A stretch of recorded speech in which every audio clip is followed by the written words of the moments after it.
Good morning and welcome to Face the Nation. Top White House officials and senior congressional aides will meet again today to try to find a way out of the shutdown. So far, their talks have yielded nothing.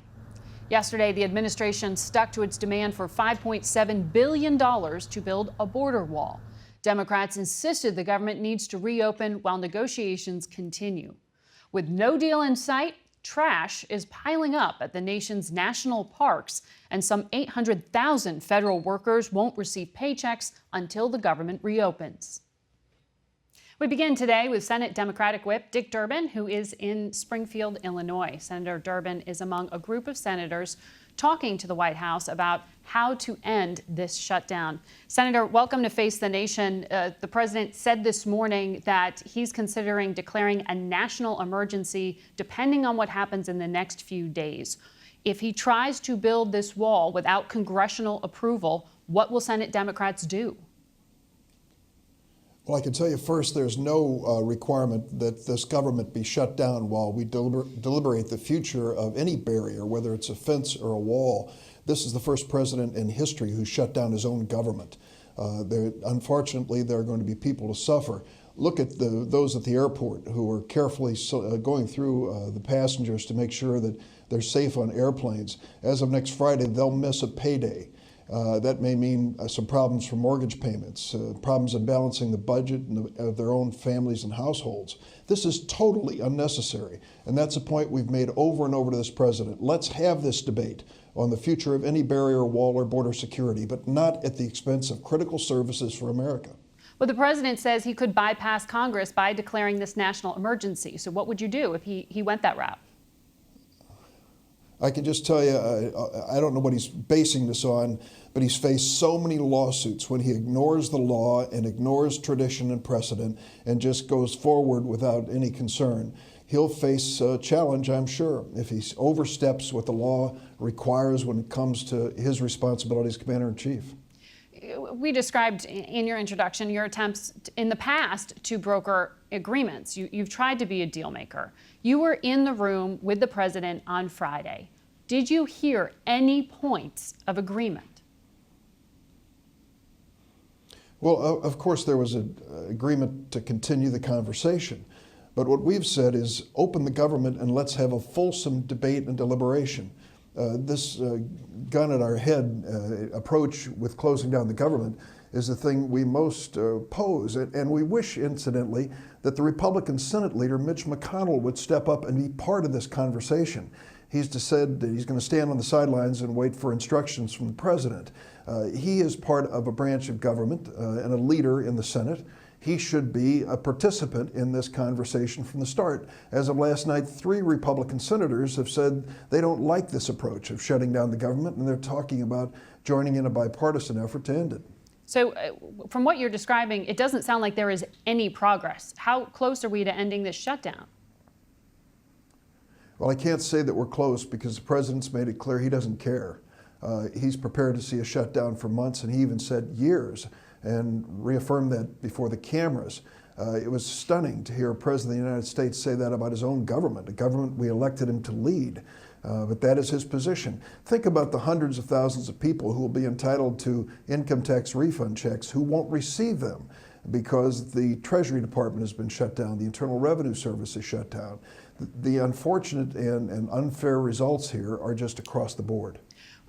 According to the White House, though, this centers on what they see as some hypocrisy among Democrats, right? They point to in 2006, there were about 90 Democrats who did sign on to a Secure Fencing Act that talked about barriers and reinforced fencing at borders. Their argument is if you agreed to it then, why can't you agree to something similar now? What is your response to that? Well, I will just say, do you remember the president's words? How could you forget? A concrete wall 2,000 miles long from sea to shining sea, paid for by the Mexicans. How many times did he say that to the American people? That is not what any of us have ever voted for in the past. Well, he now says it doesn't have to be concrete. Those fences and barriers. Well, he's changed his demand from time to time, and he's changed the amount of money he's asking for dramatically. from $2 billion to $5 billion to $11 billion to $25 billion, even to $70 billion. And when we asked for specifics, how are you going to spend this money? What are you going to do with it? He basically says, well, shut down the government till you agree on it. That is not an approach that comes up with a safe border, which Democrats certainly want. Have you seen the more specific financial requests that the White House says they were giving to Democrats? No. As a matter of fact, the meeting yesterday between Vice President Pence and the staff, they agreed that today they would finally produce documentation backing up what the president's latest demand might be. But Vice President Pence said at one point a few weeks ago, $2 billion will do it, 2.1. And then within a matter of hours, the president reversed it and said, no, it has to be 5.6. That's what we're up against. There doesn't seem to be a consistent message, and doesn't seem to be a message consistent with border security. If we're talking about border security, the overwhelming number of undocumented people in the United States overstayed visas. They did not cross the border. The solution to that is not a concrete wall, it's a computer program that needs to track these people who have received the visas. And this wall, incidentally, when you have people coming to the border looking for a border official to present themselves and to make their claim for asylum or refugee status, this wall is no deterrent. It sounds like you're saying you would be open to more border funding if it was spent in a different way. Could you get to that $5 billion number? I don't see that, but I will tell you we've offered $1.3 billion with very specific limits, which would not include a concrete wall. The president could have taken this long ago and we could have moved forward, but he's said, no, I'm going to shut down my own government. That's what he's done.